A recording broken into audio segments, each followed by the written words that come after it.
Cinema മറ്റ് സിനിമകളെ compare ചെയ്യുമ്പോൾ.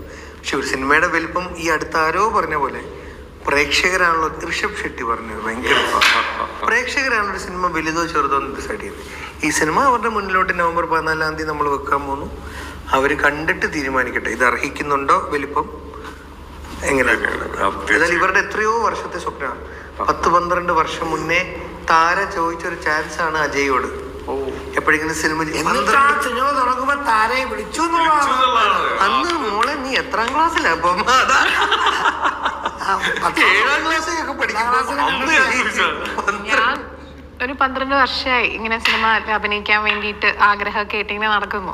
അപ്പൊ അന്ന് ഞാൻ അജയ് ചേട്ടൻ ഇങ്ങനെ പുള്ളി ചെയ്ത ഒരു ഷോർട്ട് ഫിലിം കമ്പയർ ചെയ്യാൻ വേണ്ടിയിട്ട് ഞാൻ ചെന്ന് അന്നേരം ഞാൻ കണ്ട് സംസാരിച്ച് എപ്പോഴെങ്കിലും പടം ചെയ്യുമ്പോൾ ഒരു അവസരം തരണം എന്ന് പറഞ്ഞത് പുള്ളി 2022 അവർ ചെയ്യാൻ പോയപ്പോൾ ഓർത്തു. വലിയ കാര്യം. നമ്മളെ സംസാരിക്കുന്ന ഒരു ശൈലിയല്ലേ.